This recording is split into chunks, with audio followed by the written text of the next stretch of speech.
realmente ha sido un sábado maratónico porque estaba en otras ponencias, acabo de terminar y ya me he conectado con ustedes. Y espero que podamos sacar algún provecho de esto, aunque ya he visto que algunos se me han acobardado y que no quieren quedarse en el taller, pero no le tengan miedo a los electros. Tenemos que salir sabiendo algo hoy día, ¿ya? Entonces, vamos a empezar. El tema que me han dado es bradiarritmias, enfermedad del nodo, bloqueos auriculoventriculares, bloqueos de rama y bloqueos fasciculares. He tratado de resumir y de hacerlo lo más entendible posible. Igual, si no lo entienden, pueden levantar la mano o alguien puede preguntar y no tengo problemas. Recordar primero que el sistema eléctrico del corazón está formado por el nódulo sinoatrial, el nódulo auriculoventricular, ¿no?, que se conecta con el nodo sinoatrial por sus 3 tractos, el internodular anterior, el internodular mediano y el internodular posterior. Que de acá sale el haz de Bachmann, que lleva el impulso eléctrico hacia la aurícula izquierda. Luego del nodo auriculoventricular salen las ramas del haz de His y finalmente van hasta la red de Purkinje. Esta es la rama derecha y esta es la rama izquierda del haz de His. Entonces, hagan de cuenta que el corazón es una casa y que esta es la parte eléctrica del corazón. Esta es la llave del marcapaso del corazón, viene a ser como la llave principal. Si esta llave falla, entonces en la casa lo que sucede es que todo se queda a oscuras. En este caso, lo que va a suceder es que otra parte del corazón va a tomar el comando, en la mayoría de los casos. En otros casos no llega a tomar el comando y el paciente lastimosamente fallece. Ahora, los bloqueos de rama, ¿qué cosas son? Son retrasos o defectos en la conducción eléctrica intraventricular. Y tienen características comunes en el electrocardiograma. ¿Cuáles son las características? Tienen un QRS ensanchado y con alteración en la configuración del complejo QRS y la onda T invertida. El término bloqueo de rama no indica, esto le preguntan mucho a los pacientes, ¿no? Generalmente los pacientes preguntan o van al consultorio y dicen, me han dicho que tengo bloqueada una arteria o me han dicho que estoy bloqueada. Entonces, ustedes tienen que explicarle que lo que indica eso es que hay un retraso en la conducción de esos impulsos a través del sistema de conducción. Obviamente no les van a decir así, no le van a decir, lo que pasa es que una de las ramas no está detectando el impulso, no está captando el impulso, pero no es que su corazón está fallando ni que hay una obstrucción de la arteria. Una de las ramas del haz de His deja de conducir el impulso de activación. Y el ventrículo que depende de ella se activa, pero por una vía accesoria. Pero esta vía, o sea, una de las ramas no conduce. Y se va a activar el ventrículo por una vía accesoria, pero esta vía es como que toma el camino más largo y se demora. Esa demora es la que va a originar en el electrocardiograma el ensanchamiento del complejo QRS. Y va a originar una alteración de la morfología que va a variar, dependiendo de que si la que se inactivó es la rama derecha o la rama izquierda. Al igual que se demora la repolarización, también se altera la despolarización. Al igual que se altera la despolarización, también se altera la repolarización. Entonces, vamos a encontrar una desviación de la onda T. Entonces, si el complejo es ancho hacia arriba, entonces la onda T va a ir hacia abajo. Eso es lo normal. Lo vamos a ver con ejemplos. Por ejemplo, el bloqueo de rama derecha tiene un QRS ancho y un patrón de B1, R pequeña, S y R grande, y en B6 una Q pequeña, R y S grande, que es el patrón en orejas de conejo. O sea, ustedes van a ver este patrón en B1 y en B6. O sea, el bloqueo de rama derecha es una rama muy delgada y vulnerable, por eso que es lo más frecuente que se encuentra y se encuentra más con los años. Ahora, suele indicar una patología leve. pero cuando se asocia a problema ya no es tan leve. Entonces, ¿qué causan el bloqueo de rama derecha? Tenemos el corazón, uno le hace un ecocardiograma y no hay evidencia de cardiopatía estructural. Puede haber una enfermedad obstructiva crónica o un cor pulmonar y es originar. Puede haber una enfermedad degenerativa del sistema de conducción. Eso es con los años. Con los años se va perdiendo todo, se va degenerando todo. Entonces también puede suceder que haya una degeneración del sistema de conducción. Ahora, ¿qué pasa si yo encuentro un bloqueo de rama derecha nuevo? Yo le hice hace una semana un electro a mi paciente y no tenía este bloqueo. Ha aparecido, entonces tengo que descartar un infarto agudo de miocardio que haya bloqueado esta rama, o un tromboembolismo pulmonar agudo, o una insuficiencia cardíaca congestiva aguda, o una pericarditis o miocarditis aguda. Cualquiera de esas patologías. Bueno, entonces yo estoy frente a un bloqueo de rama derecha. ¿Qué es lo que debo hacer? Si mi paciente está asintomático, vamos a empezar acá, que es donde les gusta más a usted. Van a decirme, doctora, pero el paciente está asintomático. Entonces le hacen seguimiento en consulta, ¿no? Descartan primero las causas, ¿no? Ver si primero con un examen físico descartar que haya soplos, que haya signos de insuficiencia cardíaca, valorar que no hay una cardiopatía hipertensiva, luego ya le piden los exámenes, ¿no? Una radiografía de tórax para descartar insuficiencia cardíaca, tumores cardíacos y la analítica básica, incluyendo el dosaje de si hay presencia de Trypanosoma cruzi, que pueda hacer sospechar de enfermedad de Chagas, que es la causante de cardiomiopatías. Bueno, pero este no es el caso. Si el caso es que el paciente es sintomático, entonces de pronto el paciente debutó con un tromboembolismo pulmonar. O sea, el paciente debuta con una disnea brusca, estaba caminando y de pronto le vino una falta de aire bruscamente, entonces lo valoro con la escala de Wells y la escala de Ginebra. Sospecho de un tromboembolismo pulmonar y estoy en un policlínico o en un consultorio, lo derivo inmediatamente a urgencia. Con un monitor, si es preferible en una ambulancia que tenga, le pueda poner las parches y la posibilidad de terapia eléctrica si es que lo fuera a necesitar, ¿no? Oxígenos y, y el tratamiento para el tromboembolismo que puede ser un anticoagulante de inicio. Si no lo tengo, lo transfiero al paciente igual. No me voy a esperar a ver que tengo la sospecha, pero como no le hacen el examen, lo transfiero. Y pongo paciente con sospecha de tromboembolismo pulmonar que cursa con disnea súbita y que tiene un bloqueo de rama derecha. Ahora, otro es el síndrome coronario agudo. Ahí hay que ver si el paciente tiene factores de riesgo y si el dolor es típico. Igual lo derivo a emergencia. Si es una falla cardíaca congestiva, ¿no? El paciente comienza con disnea, de pronto hace una falla cardíaca, tengo que hacer el diagnóstico diferencial. Puede ser el infarto, puede ser la miocarditis, la pericarditis o puede ser el mismo tromboembolismo. Igual, si estoy en un consultorio o en un policlínico o en una posta, en todo caso, le envío o lo envío a un centro de mayor atención. Voy viendo el chat, ¿no? Ya, no. Deseo que me estaban haciendo una pregunta. Entonces, acá. Ahora vamos al bloqueo de rama izquierda. ¿Hasta ahí tienen alguna pregunta con el bloqueo de rama derecha? A ver, Edgar. Pero disculpe, tengo unas preguntas. ¿Por qué el bloqueo de rama derecha cuál sería el motivo de que la onda T se invierte? Y porque tengo entendido, la onda T es la repolarización y normalmente Ajá. la repolarización, según tengo entendido, normalmente va de epicardio a endocardio, me parece, si no estoy mal.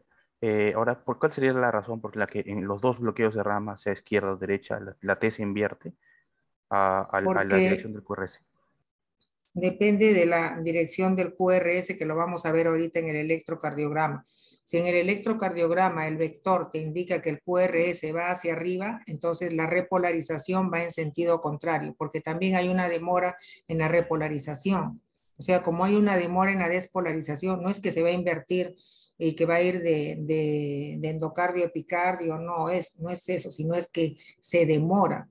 Y esta demora hace que la repolarización también sea, te dé una onda T alterna a lo que se ha presentado el QRS. A eso se refiere. Sí, dime, Edgar, sigues con la mano levantada. ¿Está bien o no? Doctora, una última consulta. ¿Por qué el cor pulmonar y la enfermedad obstructiva crónica generarían un bloqueo de rama derecha? Muchas gracias. Porque por eso se llama justo la enfermedad obstructiva crónica, llega a afectar la arteria pulmonar y entonces por eso antes se le llamaba el cor pulmonar crónico, porque la enfermedad pulmonar afectaba el corazón por dilatación del ventrículo derecho y el paciente terminaba haciendo un bloqueo de rama derecha con todos los problemas que te da eso, ¿no? O sea, es más que nada como una cardiomiopatía dilatada, pero derecha, del lado derecho del corazón, por obstrucción. ¿Ya? Bien, entonces tenemos el bloqueo de rama izquierda. El bloqueo de rama izquierda también tiene un QRS ancho, pero con un patrón en B1, donde la R es pequeña y la S es grande, ¿no? Y en B6 la R es grande y ancha. Entonces el bloqueo de rama izquierda es indicativo de patología más grave. Casi siempre va con patología grave, porque la afectación es de una rama más fuerte. Es una rama gruesa y ancha, la de las de Gis del lado izquierdo. Cuando el bloqueo de rama es un hallazgo casual, o sea, el paciente va donde ustedes le toman un electro y el electro les encuentra en el bloqueo, hay que hacerle una evaluación completa. Evaluar la historia clínica, hacerle el examen clínico, pedirle un ecocardiograma y determinar si hay cardiopatía estructural. ¿Ya? Entonces, si ustedes son médicos generales o internistas, tienen que derivarlo a la consulta de cardiología.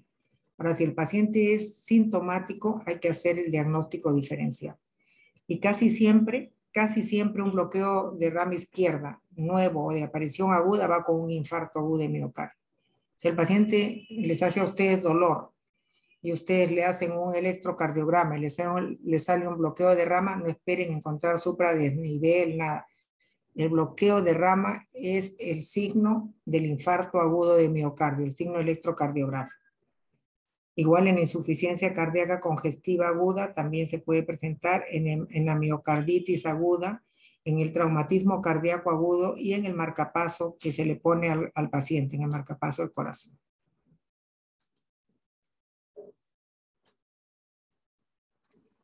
¿Qué criterios electrocardiográficos nosotros debemos ver en los bloqueos? El complejo QRS ensanchado, ¿no? Tanto en B1 y B6 es donde más lo van a ver. B1, B6, se van de B1 a B6. Alteración en la configuración del QRS. ¿Por qué? Ya les dije, porque la señal eléctrica fluye por una vía diferente y anómala a través de los ventrículos. Esto se convierte en un complejo QRS distinto. Y la inversión de la onda T que va en dirección opuesta a la desviación principal del complejo QRS. Entonces, si ustedes tienen acá el QRS hacia arriba, entonces la onda T se va a ir hacia abajo. Pero si ustedes encuentran un QRS hacia arriba o positivo y la onda T también positiva, es más indicativo de que es isquémico. Ahora, una forma, por ejemplo, de determinar también el bloqueo de rama izquierda, si tienen un poco de duda, es ver el D1. Si el D1 es ancho, como en este caso, entonces también vamos a estar frente a un bloqueo de rama izquierda. Entonces, en el bloqueo de rama derecha, ustedes van a encontrar el QRS ancho mayor de 0.12, igual en el bloqueo de rama izquierda. Pero en B1 ustedes van a encontrar este patrón en el bloqueo de rama derecha. Este es el de orejas de conejo. Mientras que en el B1 de bloqueo de rama izquierda van a encontrar hacia abajo la S profunda y ancha. Y en 1 y en B6 en D1 y en B6 van a encontrar una onda S grande y ancha. Y en 1 y en B6 van a encontrar al revés, hacia arriba. Entonces, esperen un minutito, por favor. Voy a subir un poquito más.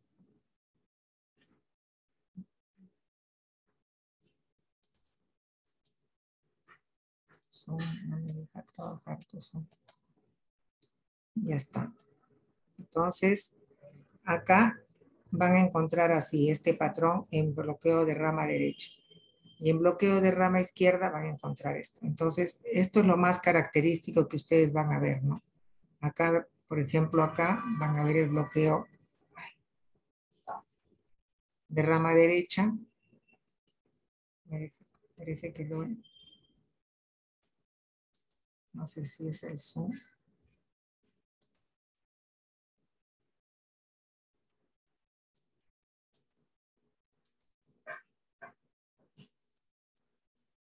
Entonces acá ven esta imagen, bloqueo de rama derecha. Miren acá, ¿no? Y en B6 casi no se ve. Entonces ustedes dicen, esto es un bloqueo incompleto de rama derecha. Y en cambio en el bloqueo de rama izquierda sí se ve, en el B6 se ve mejor.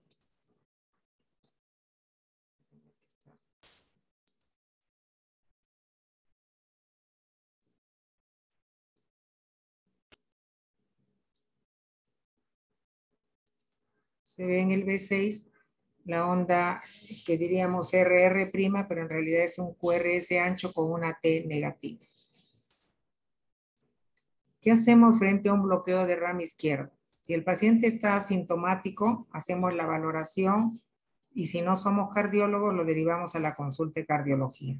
Ahí el médico le pedirá un Holter y un ecocardiograma después de evaluarlo con historia clínica y todo.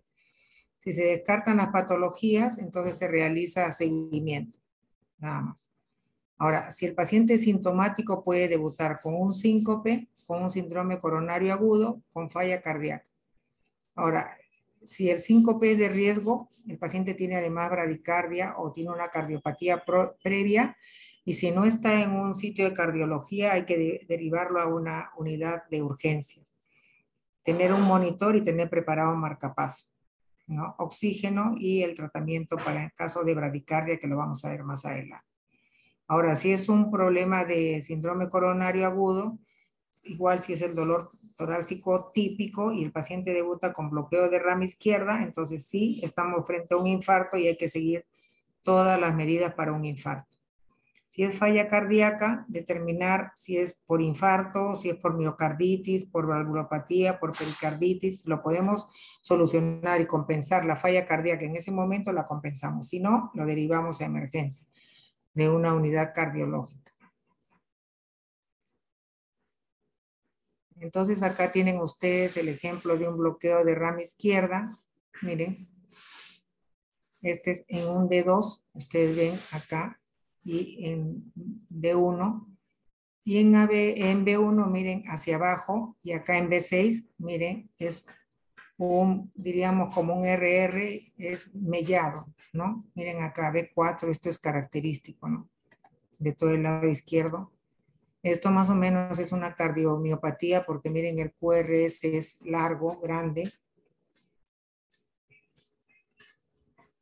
Este es un bloqueo de rama derecha, por el contrario, miren acá cómo se ve. B1, B2, B3 y acá es hacia abajo en la S. ¿Hasta ahí alguna pregunta para pasar a la enfermedad del nodo?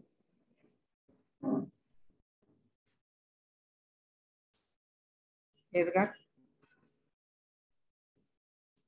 creo que es el único que pregunta. Doctora, hace tres diapositivas Ah, mencionó que era, hace tres diapositivas atrás, mencionó una más, esa de ahí, la que, no antes, no después, esa de ahí, ya. un poco después. Mencionaba una que era un bloqueo incompleto de rama derecha, me parece que dijo ello. Sí, Y yo le quería sí. consultar, ¿cómo se da cuenta de que estamos ante un bloqueo incompleto? Porque el tamaño del QRS acuérdate que le dije que tiene que ser mayor de 0,10, ¿no? O de 0,12 para adelante. Entonces tú ves que el tamaño del QRS está entre 0,10 y 0,12, o sea, limítrofe. Entonces tú dices, pero tiene la imagen de bloqueo. Entonces tú dices, es un bloqueo incompleto de rama derecha. Ya no debe llegar a 0,12. Serían los valores 0,10 y 0,11. Ah, más o menos. De 0,12 para arriba ya estamos hablando de un bloqueo de rama, de cualquiera de las dos ramas. Y el otro punto es la imagen, la forma. ¿Sí? Edgar, ¿está bien? Sí, doctora, gracias.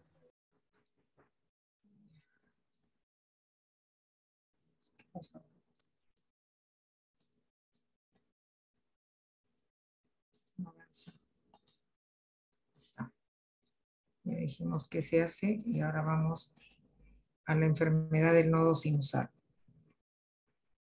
Entonces dijimos que hemos hablado de que los impulsos normales se originan en el nodo sinusal, ¿no? Y que te da el ritmo sinusal, que es un ritmo con una onda P regular, ¿no? Que se ve mejor en las derivaciones 2, 3 y ABF, que tiene una frecuencia cardíaca entre 60 a 100 por minuto. Ese es el ritmo sinusal normal, ¿no?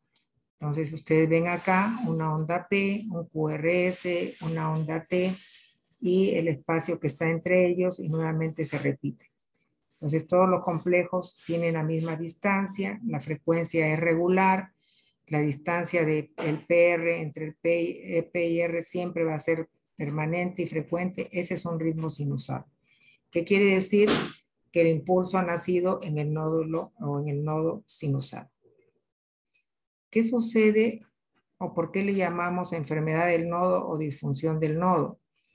Es un síndrome secundario al funcionamiento incorrecto del nodo sinusal, que va a originar una frecuencia cardíaca anormal y que va a ser lento para cubrir las necesidades fisiológicas del organismo, lo que va a provocar síntomas clínicos o arritmias.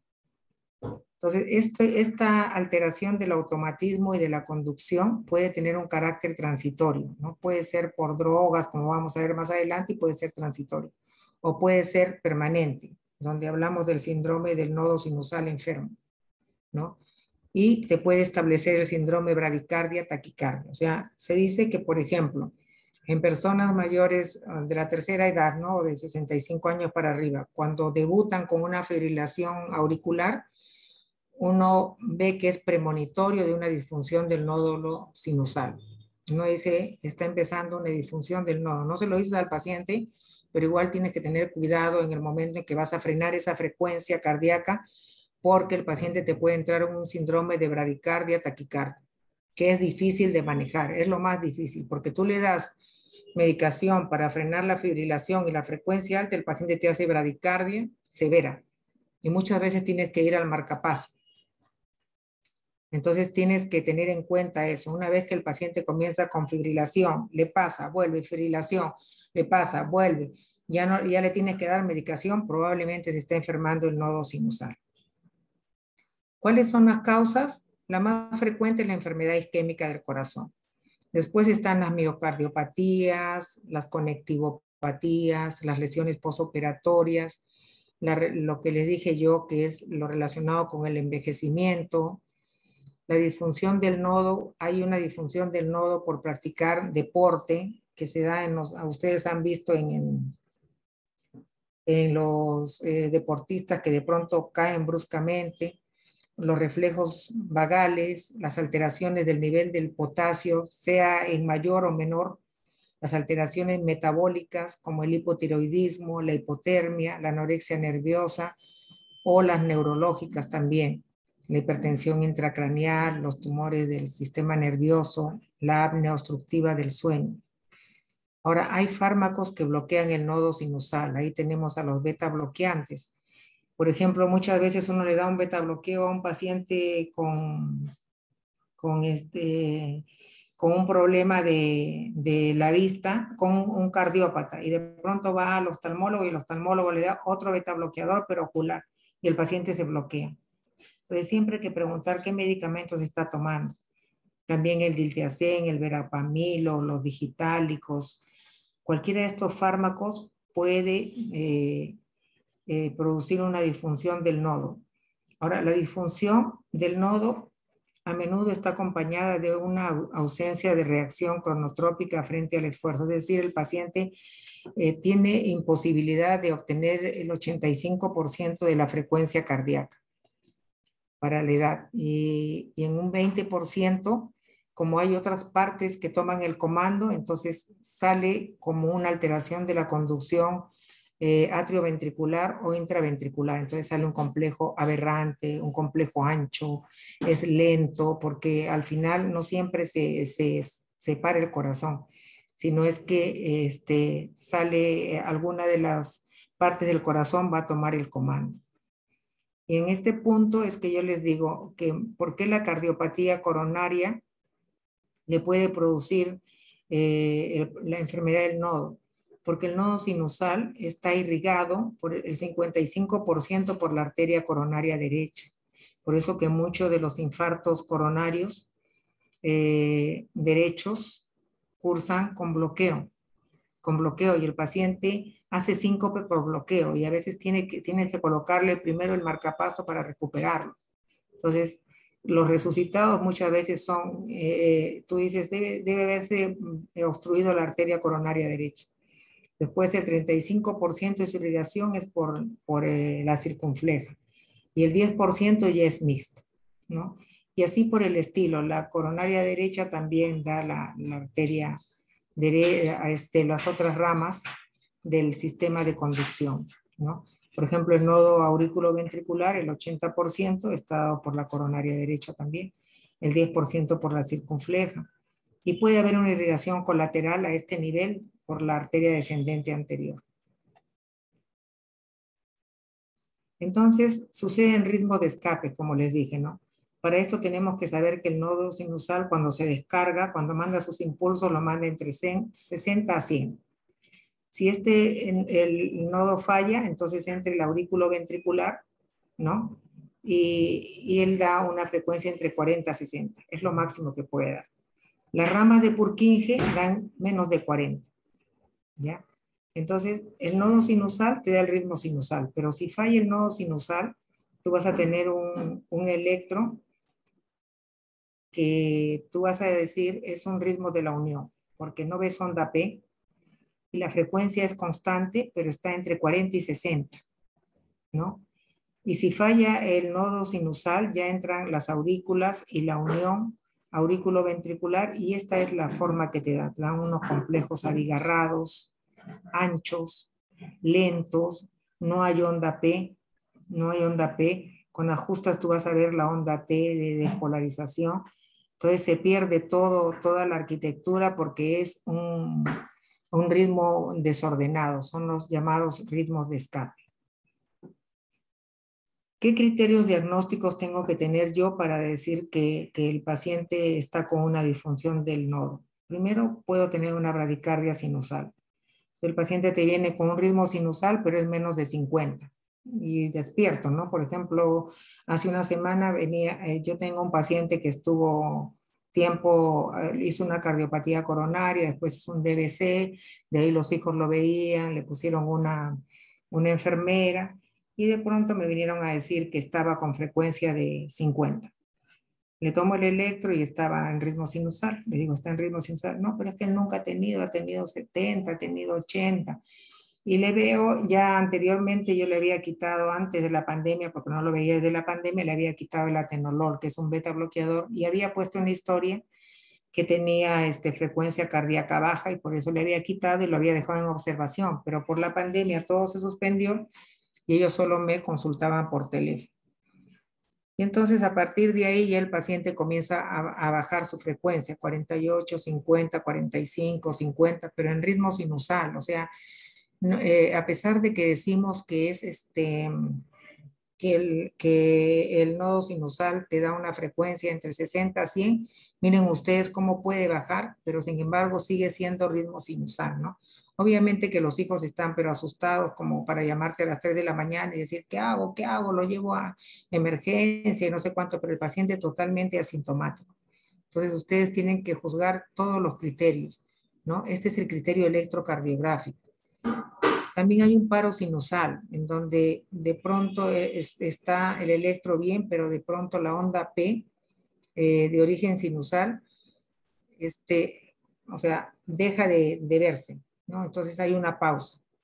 Hay una pausa entre una onda P y la otra onda P, ¿no? Eso se llama paro sinusal, no se conduce. Luego tenemos los bloqueos, que van a ser parte de nuestra clase y de nuestra práctica.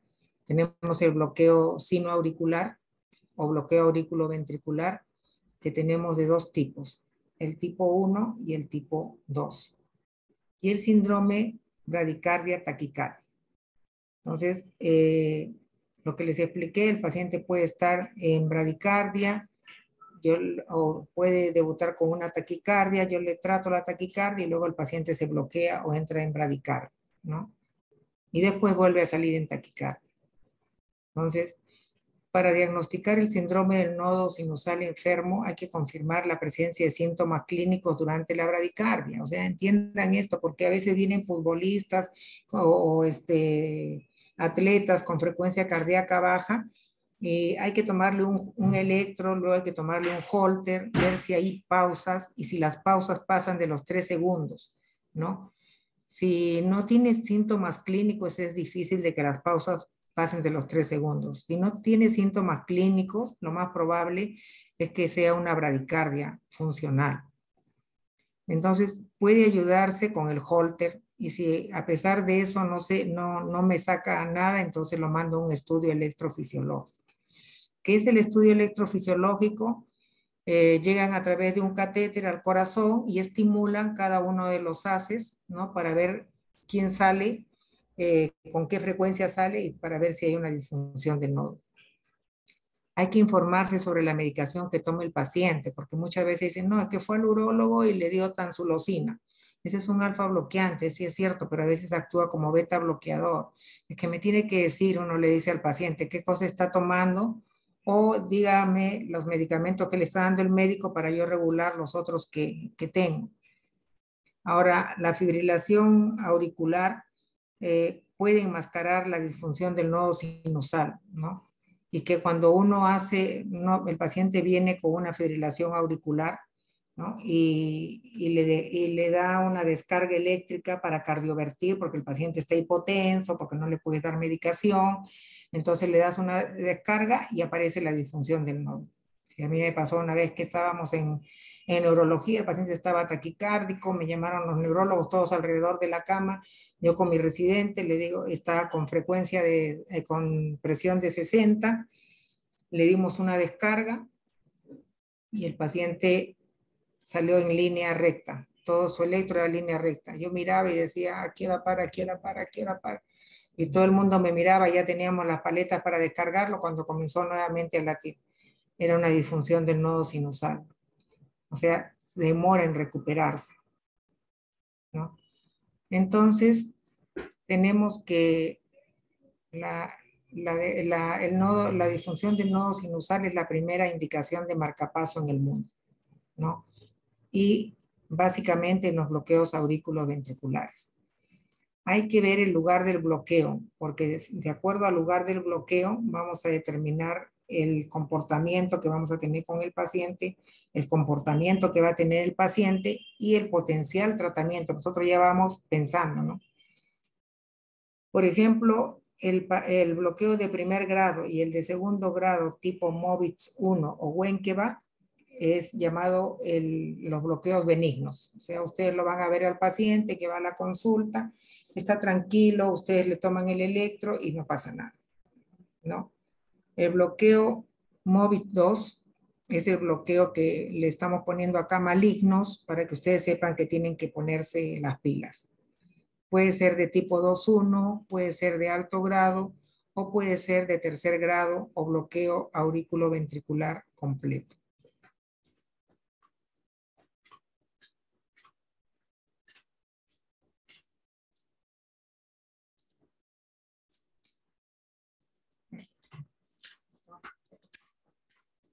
Ahora, el bloqueo aurículo-ventricular de primer grado, ustedes, si es que saben leer el electro, lo van a detectar. Es un retraso de la conducción del sistema de conducción especializado. O sea, se retrasa el impulso que viene del nodo sinusal al nodo aurículo-ventricular. Entonces te da un PR mayor de 0,20. ¿Cuál es el PR? Este de acá hasta acá. Mayor de 0,20. Y ustedes lo diagnostican. Todo es perfecto, ¿eh? Ustedes lo ven, todo es perfecto, pero cuando ven el PR, dura más de un cuadradito, de un cuadrado grande, mayor de 0,20 o de 200 milisegundos. Es el más fácil de diagnosticar si es que sabes ver el electro. Este también es un bloqueo de primer grado. Este también, de acá. Más de 20 segundos, el QRS está igual y el ritmo es regular. Entonces, las características es que el intervalo es mayor de 0,20 y que cada onda P se sigue de un complejo QRS. Eso tiene que ser, o sea, es todo normal, ¿ya? Ahora, la medida del PR va a depender de la frecuencia cardíaca y de la edad. Eso sí, probablemente ustedes no lo sabían, ¿no? Si yo tengo una frecuencia cardíaca de 110 con un PR 0,16, 0,18 se considera bloqueo AB de primer grado. ¿Por qué? Porque con la frecuencia cardíaca rápida yo debería reducir más mi PR. El intervalo PR prolongado variable puede ser un bloqueo auriculoventricular de características funcionales. Ahora, un PR prolongado fijo puede sugerirme una cardiopatía estructural. Y acá, por ejemplo, miren, en adultos decimos que de 71 a 90, el PR es de 0,20, ¿no? Mientras que si la frecuencia cardíaca es menos de 130, va a ser de 0,17, ¿no? Entonces, y miren ustedes en el niño, el PR es de 0 a 15, en el niño de 0 a 1,5 años. Entonces tienen que tener en cuenta eso cuando hagan sus mediciones. Acá tenemos también un bloqueo de primer grado.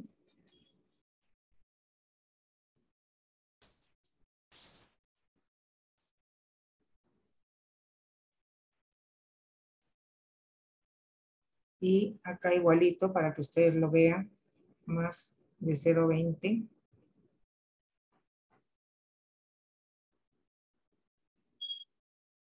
Y luego tenemos el bloqueo auriculoventricular de segundo grado, MOVIX 1, llamado también fenómeno de Wenckebach. El intervalo PR se va alargando, ¿no? Con cada ciclo hasta que un QRS falta. Entonces ustedes ven acá, los R's son irregulares, pero miren ustedes acá, la onda P, ahora el intervalo PR, luego el intervalo crece más, y de pronto esta ya no conduce, no tiene una onda, un QRS. Acá tienen que tener ustedes una tira de electro larga, no pueden verla en diferentes derivaciones. Traten de verla en B1, en D2, pero tienen que tener una tira de electro larga, porque si tienen las que tienen actualmente los electros que solo tienen un complejo, no lo van a determinar. Acá igual, el fenómeno de Wenckebach, miren cómo se va alargando hasta que hay una P que no conduce. Ahora, el fenómeno de Wenckebach es la interrupción intermitente de un estímulo supraventricular a su paso por el nodo auriculoventricular. ¿Ya? Entonces tenemos acá, miren, 190, 280, 360 y acá la P que no conduce.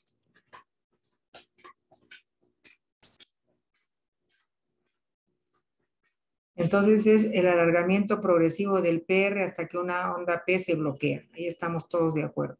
El complejo QRS es de características normales. El intervalo RR que contiene a la onda P bloqueada es más corto que la suma de intervalos PP. Eso es lo que te decía. en el anterior.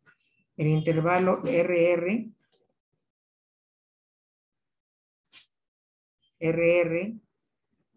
1720 es más lento o es más pequeño que el intervalo entre las dos ondas P, ¿no? Con la que no conduce. 1840 milisegundos, 1720 milisegundos.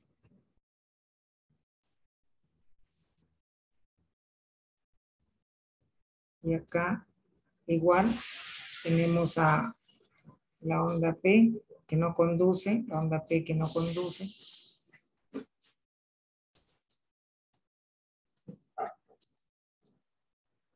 Igual acá.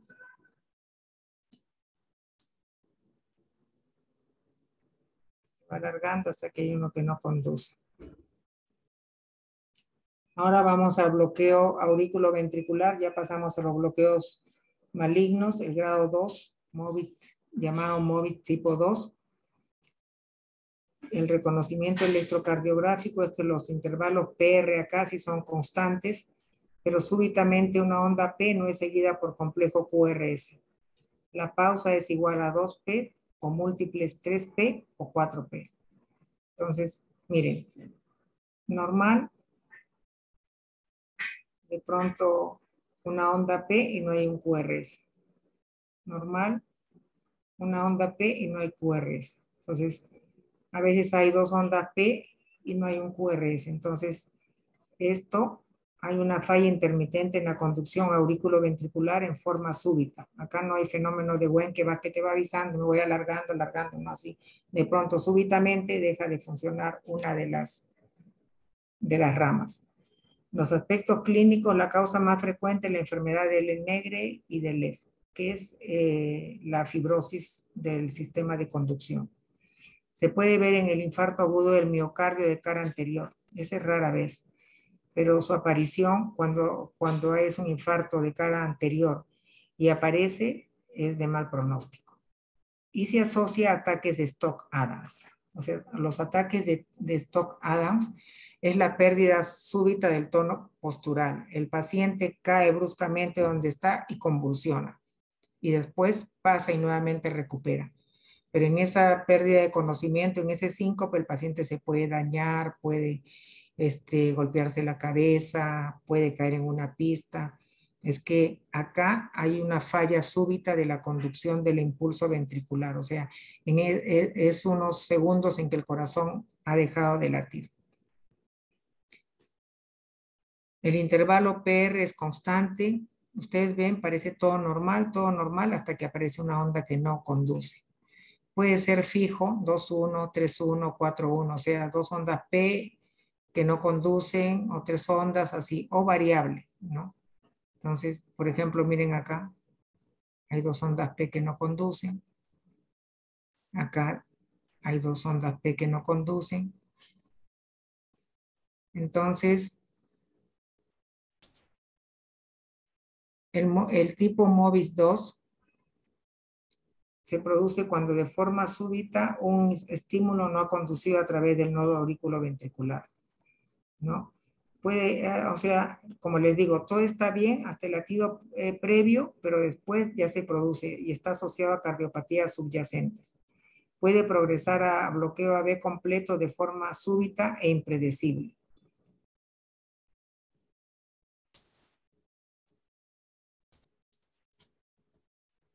Ya, entonces tenemos acá la onda P que no conduce, igual acá, que se repite, la onda P que no conduce, lo mismo. Y en cada número determinado hay una onda P que se bloquea constantemente, ¿no? Entonces, miren acá. Este es el bloqueo auriculoventricular.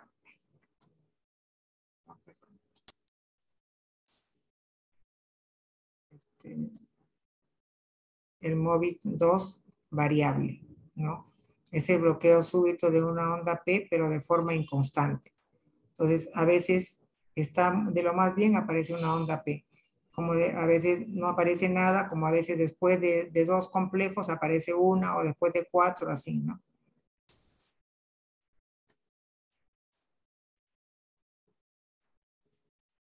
El avanzado, aquí sí hay dos o más estímulos que son bloqueados, no supraventriculares que son bloqueados. Entonces, los intervalos PR antes y después del bloqueo son constantes y estos son los de peor pronóstico porque originan un bajo gasto, ¿no? Entonces el paciente puede hacer falla cardíaca, debuta con disnea, puede hacer falla cardíaca súbita y puede evolucionar a un riesgo, a un bloqueo auriculoventricular completo. Ustedes ven acá, miren la cantidad de estímulos que no han sido conducidos al ventrículo. O sea, cuando solamente ustedes ven onda P, es que el estímulo no ha sido conducido al ventrículo, no es que solamente no pasa y no hay complejo QRS, no ha sido conducido al ventrículo, por lo tanto los ventrículos no se van a despolarizar, por lo tanto no va a haber contracción ventricular y por lo tanto no va a haber un gasto cardíaco efectivo.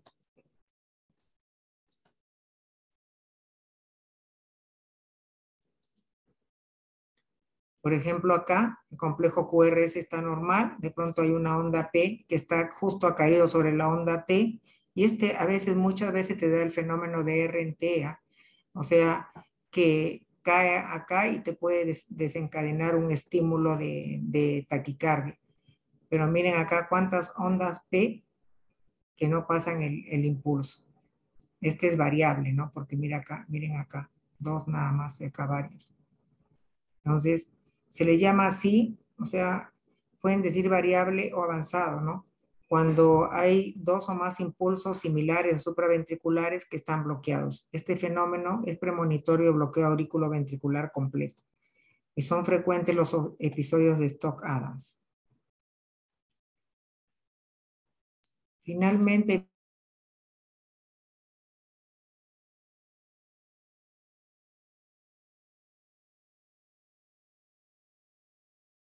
viene el bloqueo auriculoventricular completo o de van a ser activados por marcapasos subsidiarios. ¿Me escuchan? Sí, se escucha. Ok. Ya, entonces, acá sí hay una disociación entre aurículas y ventrículos. Hagan de cuenta que hay un divorcio total. Entonces, las aurículas están por su lado, los ventrículos no responden. Acá el intervalo es constante, o sea, entre una P y otra P es constante. Entre R y R es constante, pero no es, o sea, no hay una constancia entre complejo y complejo. La frecuencia es mayor en las ondas P que en los complejos, QRS. Y la morfología del QRS depende de quién ha tomado el comando, quién es el marcapaso, ¿no? Generalmente, como son los marcapasos, el marcapaso, el que asume el rol de marcapaso son los ventrículos, siempre va a ser ancho y abigarrado. Lo que tenemos que ver es si tiene morfología de bloqueo de rama izquierda o tiene morfología de bloqueo de rama derecha, ¿no? Por ejemplo, miren ustedes acá, si ustedes miden esto, con esto, la distancia es la misma, acá se ha metido una onda P. Esta con esta, acá está la onda P. Esta con esta, la onda P. Entonces, esta es una forma de determinar un bloqueo de rama, un bloqueo completo. Nosotros, cuando éramos residentes, llevábamos una reglita, ¿no? Y cuando venía el electro, medíamos la distancia entre la onda R, porque a veces se mete en la T, la P se mete en la T y nosotros no podíamos determinar, pero cuando el paciente venía asintomático y queríamos determinar si era un bloqueo, entonces medíamos la distancia entre las ondas P.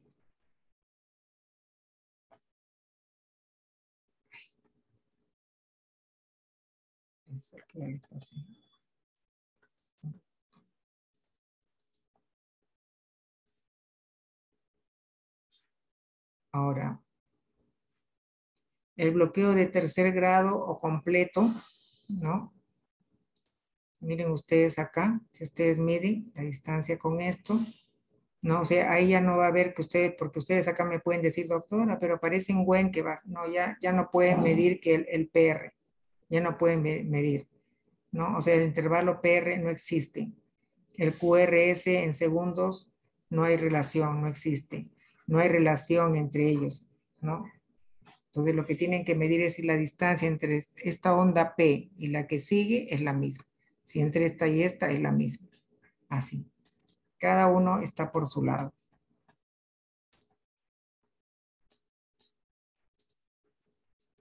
Ahora, ¿cuáles son las características electrocardiográficas? Hay presencias de onda P, hay complejos QRS, pero no guardan relación entre sí.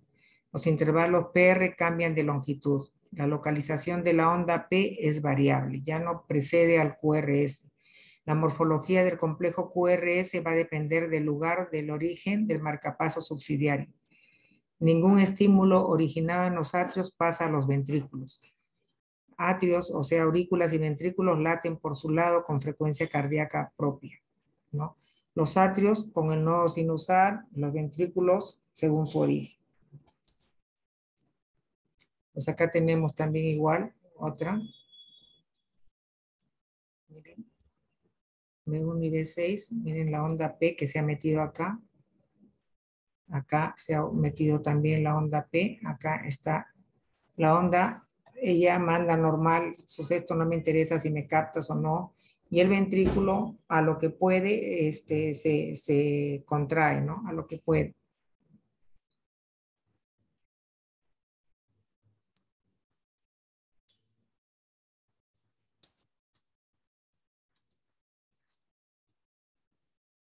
Acá, igual lo mismo, para que vean. Y miren ustedes en el B1, ancho, que les da una morfología de que en el B1. A ver, ¿quién me dice?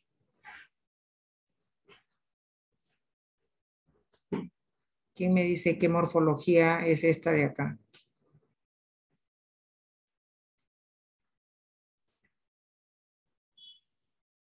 En el B1 se ve un bloqueo de rama derecha. Un bloqueo de rama derecha, ¿verdad?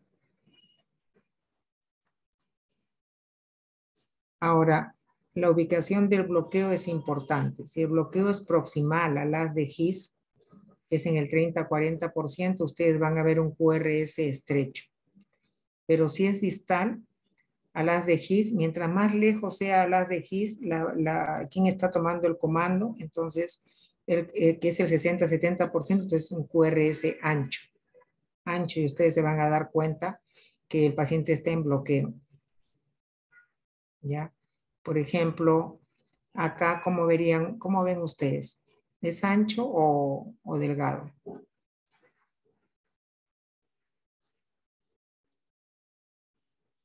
¿QRS? ¿Aló? Al QRS. Porque nos referimos al QRS, ¿ah? El bloqueo, mientras más cerca está al haz de His, el QRS es más delgado. Y mientras más lejos está, el QRS es más ancho. Este QRS, ¿qué les indica? ¿Que el bloqueo está más cerca o más lejos del haz de His? No entiendo bien eso, doctora. ¿Cómo es eso de que el bloqueo, o sea, se refiere al bloqueo del AB o al Sí, el AB? bloqueo no, aurículo ventricular. No estamos hablando del aurículo ventricular. Mira, que sabes que tu Zoom me vuelve loca, ¿no? Ya.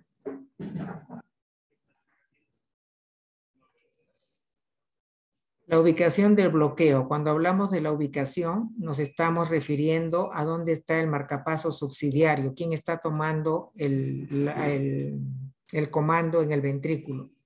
Mientras más cerca está el haz de His, el complejo QRS que se inscribe en el electro va a ser más estrecho. Y mientras más se aleje del haz de His, o sea, más se vaya hacia los ventrículos o hacia la red de Purkinje, entonces, que es en el 60-70%, el QRS que presente el electro va a ser más ancho.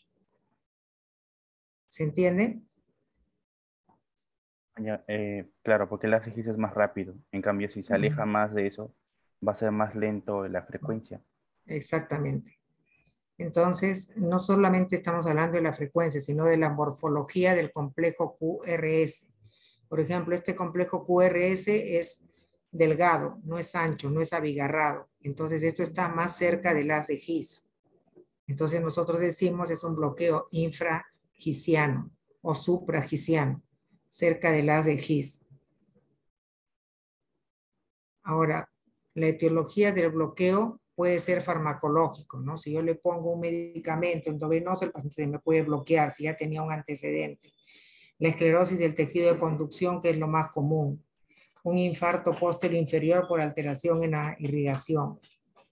Después de la cirugía de corrección del defecto del tracto intraventricular, pueden cortar alguna de las ramas y se produce un bloqueo, o puede ser un bloqueo congénito, que el niño nace ya con ese bloqueo. Hay niños que muchas veces han fallecido por el bloqueo y otros que se les ha tenido que poner marcapaso. Entonces tenemos, por ejemplo, acá el bloqueo. Miren acá, la onda P se mete, como les dije, en cualquier sitio. Miren la imagen que da acá. Ustedes ven un QRS ancho, ¿no? Ancho. Este sí puede ser más alejado del haz de His.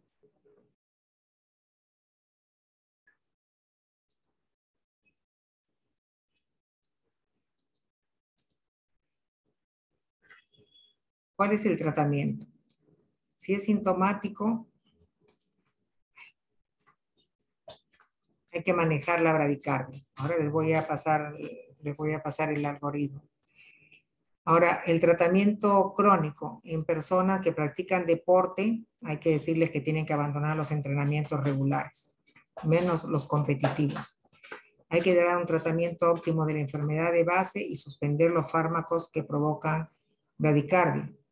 La teofilina, que es, ustedes han visto que hay medicamentos para la tos que usan teofilina, es útil en algunos enfermos, pero no se usa a largo plazo. Yo siempre decimos que ese es un engaña muchacho para darle tranquilidad al paciente y al médico.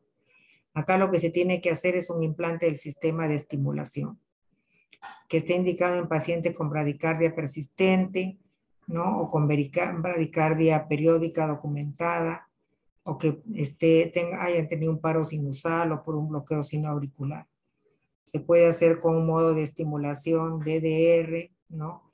En caso de bradicardia persistente, o sea, DDR es demorando la dual o aurículo ventricular con un retraso de la estimulación ventricular. Eso ya lo hace el especialista en marcapasos o llamado también electrofisiólogo. Entonces, nosotros, ¿qué es lo que vamos a hacer si nos llega un paciente con bradicardia, ¿no? Si el paciente está con bradicardia y riesgo de asistolia o manifestaciones de que está chocado, ¿no? Puede venir que lo han traído de la calle, que ha hecho un Stock Adams, que se ha caído, o un deportista que ha convulsionado en la cancha. Si es no, nada de eso, el paciente no está asintomático, pero ustedes no ha venido con manifestaciones de shock, pero ustedes le toman, está con una bradicardia menos de 40 y está hipotenso. Tiene una arritmia ventricular y tiene congestión pulmonar o cualquiera de estos. Si no tiene, solamente lo observamos, pero si tiene, hay que darle atropina para tratar de aumentar intravenosa, para tratar de aumentar la frecuencia cardíaca. Si me dicen que ha venido con todo esto, ¿no? O manifestaciones de shock, entonces le pongo atropina intravenosa 0,5 a 1 miligramos, estimulación percutánea con un marcapaso percutáneo que es con unos parches que se ponen encima, y le puedo dar dopamina, que es un cronotropo, inotropo positivo. Y luego valorar la indicación de marcapaso transitorio. O sea, si es que el paciente me responde con el marcapaso, con la estimulación percutánea, o no responde y sigue, yo lo tengo que llevar a colocarle un marcapaso transitorio. Si el paciente puede responder con el transcurrir de los días, entonces le retiro el marcapaso y se va bien, no hay problema. Pero si le retiro el marcapaso y vuelve a hacer lo mismo, o le paro el marcapaso y vuelve a hacer lo mismo, entonces yo ya tengo que llevarlo a colocarle un marcapaso definitivo. Creo que eso es todo. No sé si tengan alguna pregunta.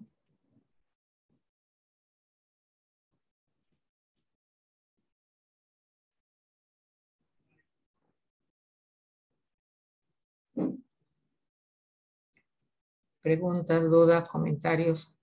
Acá estoy viendo algunas preguntas. Una hipertensión intracraneal y un sistema y un tumor del sistema, ¿por qué generan disfunción del nodo sinusal? ¿No es el nodo sinusal independiente? No, el nodo sinusal no es independiente, también responde a los mecanismos, a los varoreceptores, a los neuroreceptores. Si fuera independiente, no tendría ninguna influencia el sistema nervioso central. Todo está conectado en el organismo.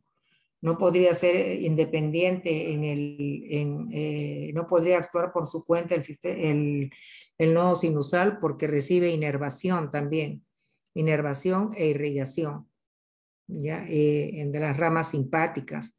Entonces, todo lo que sucede en la parte superior puede influir.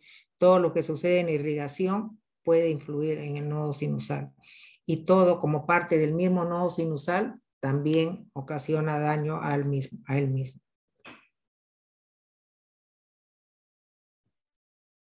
¿Alguna otra pregunta? Sí, Doctora, doctora. ¿cómo? Sí, acá dice, doctora, ¿cómo notamos que la onda P está dentro de la onda T? Porque la onda T es una onda anormal. Lo vemos en el electro y la onda no es una onda normal. Mira, por ejemplo, te voy a decir. Por ejemplo, acá se ha metido la onda P. Miren, miren acá. La onda T y acá se ha metido la onda P.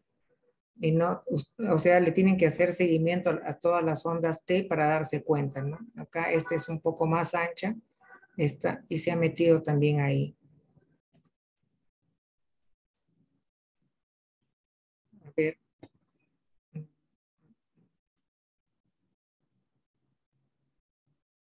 acá, miren, por ejemplo, miren a la onda T, antes de la onda T ya se ha metido cerca, se ha metido en el complejo QRS. Miren acá, esta no se parece a esta.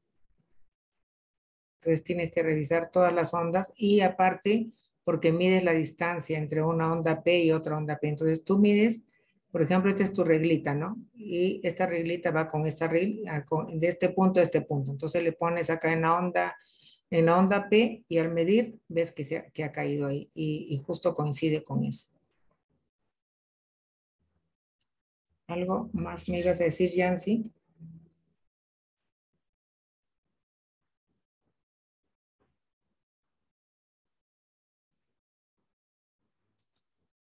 Creo que acá hay otra pregunta.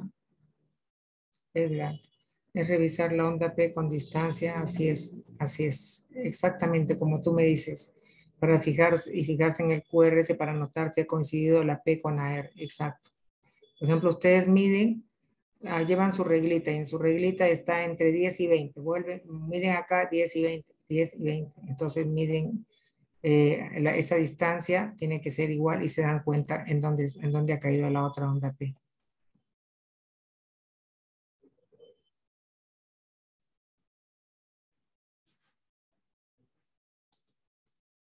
Doctor, en el electrocardiograma, en un bloqueo tercer, como vemos si es suprafisiano o infrafisiano. Los suprafisianos son los delgados, de QRS delgado, y los infrafisianos son de QRS ancho. O sea, en otras palabras, infrafisiano es el que se aleja más del haz de His y suprafisiano es el que está más cerca del haz de His, o sea, el que está más cerca al nodo aurículo ventricular. Por eso es que es más delgado, por eso es que no cambia mucho la morfología.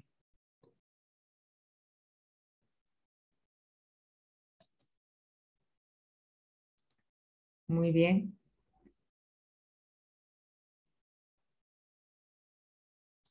Dos, tres preguntas. ¿Verdad, doctora? ¿Qué es verdad, doctora? ¿A qué me dices? ¿Que no me crees o qué? No entiendo. ¿A qué se refiere con pausa de 3 segundos? En ese sería supraquiciano, en esa imagen. Exacto, exactamente. En esa que estás viendo. Alguien me dijo, ¿a qué se refiere con pausas de 3 segundos en la enfermedad del nodo sinusal? 3 segundos o 3000 milisegundos, ¿no? O sea, como ustedes ven,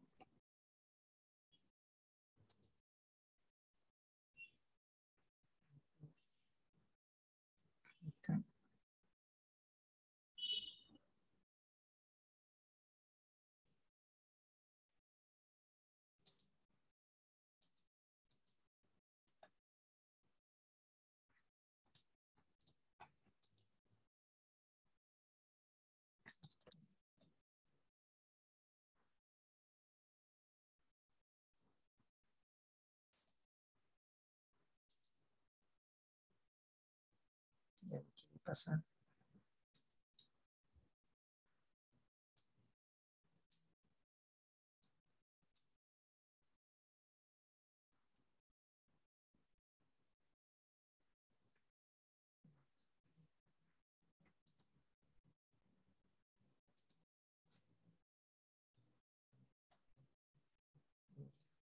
Quiero enseñarles el variable. Pausa.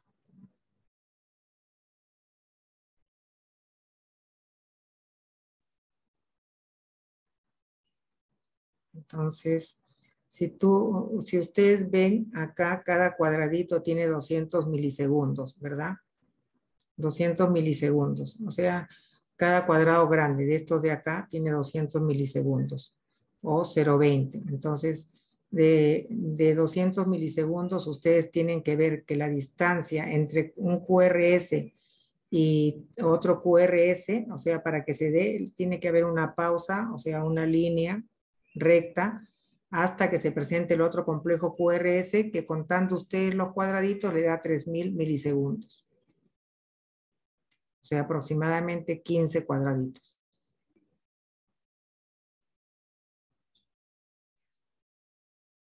En donde no hay nada, solamente ustedes ven una línea hasta que se presente el nuevo complejo QRS. Ese es de 3 segundos o 3000 milisegundos. Son pausas entre QRS y QRS mayores de 3000 o entre Ajá, PIP. exacto. No, entre QRS y QRS. Porque las pausas son las que indican que no se está contrayendo el ventrículo. O sea, no es la onda P. La P puede dejar de funcionar la aurícula y no va a pasar nada, pero el ventrículo que no se contraiga, eso sí te va a dar un problema, vas a estar frente a un problema grave. Y cuando tú colocas un marcapaso es para estimular el ventrículo, no para estimular la aurícula.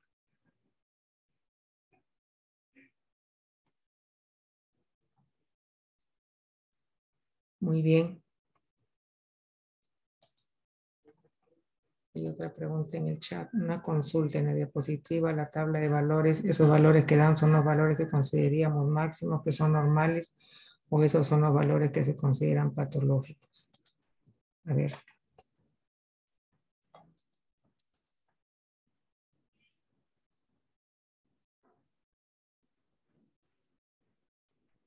Esos son los valores normales.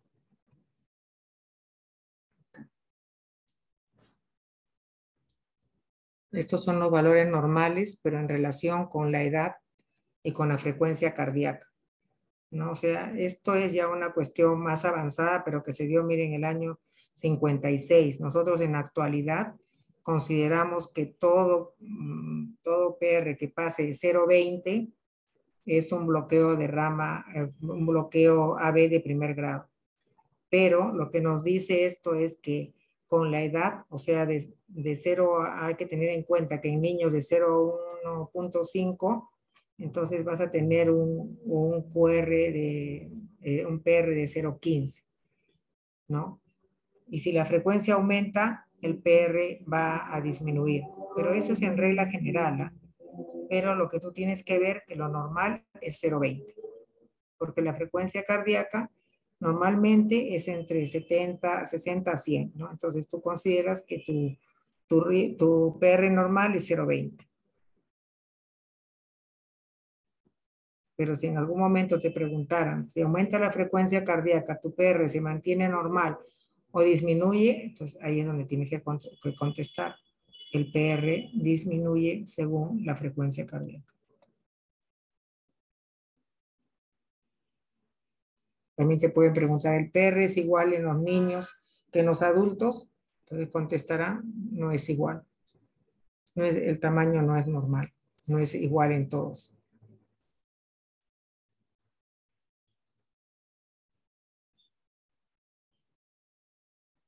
Sí, sí es normal. Entonces sería normal de 0,20 para un adulto entre 71 y 90 de frecuencia cardíaca. Yo diría entre 60 a 100. Y tener 0,20 sería normal, entonces doctora, sí, sí, normal.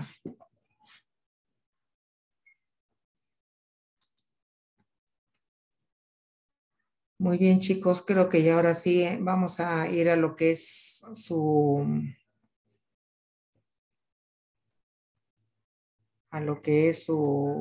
taller. Entonces, no sé cómo han dividido los grupos, quiénes se van a quedar, quiénes son los valientes.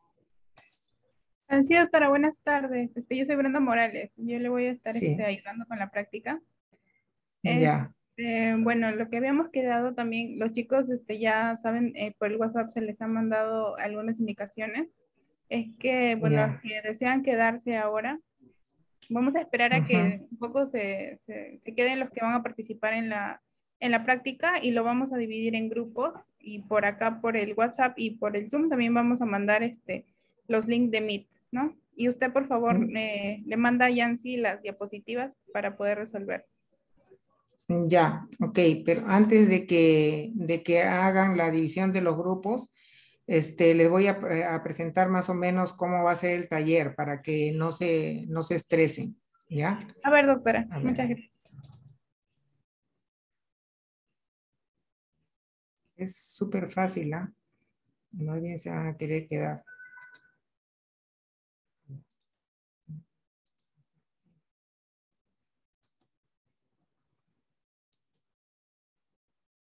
Entonces, mire, el taller tiene 18 diapositivas. Ahí están viendo mi pantalla, ¿no? Sí, doctora, sí se puede ver. Ya, esto es para que ustedes vean nada más, que se acuerden que el nodo sinusal, qué cosa inscribe cada una de las partes del corazón, cómo se analiza un electrocardiograma, cálculo de la frecuencia, segmento PR, QRS, que les va a servir para la práctica, cálculo del intervalo. Pero en general yo solamente voy a pedirles tres cosas, o sea, ejercicios con electrocardiogramas, que van a hacer esto. Leen este electrocardiograma, me dicen qué ritmo es, la frecuencia que tiene, el PR, el QRS, el QT y el eje. ¿Y qué hallazgos patológicos le encuentran? Los hallazgos solamente en relación a los bloqueos y conclusión, ¿ya? Igual, 2, 3 ejercicios iguales. Luego viene un ejercicio de casos clínicos que también es súper fácil, ¿no? Y si no, o sea, si es que tienen algún problema, igual me pasan la voz por el WhatsApp, yo ingreso y les voy diciendo qué cosa encontrar. También son 3, son 4. Y luego unas lecturas rápidas, como cuando te presentan un electro que tú estás pasando y te presentan una parte del electro o un electro y te dicen que digas qué cosa es. Eso es todo. Eso es todo lo que, ¿cómo se llama? Que les estaba diciendo. Ya, doctora, está bien. Más bien le puede Entonces, pasar las diapositivas a Yancy. ya, pero me avisas cuántos grupos son, pues para ver, si no, Sí, para... ahorita lo vamos a dividir porque para ver cuántos chicos ya se van a quedar. Entonces ahorita lo dividimos y lo pasamos. Denos unos 5 minutos, por favor. Ya, salgo y me avisas, ¿ya? Ok. ¿A usted? Doctora, Doctora. doctora, sí, ellos me van a pasar los grupos a mí y yo se los estaría mandando por mensaje también.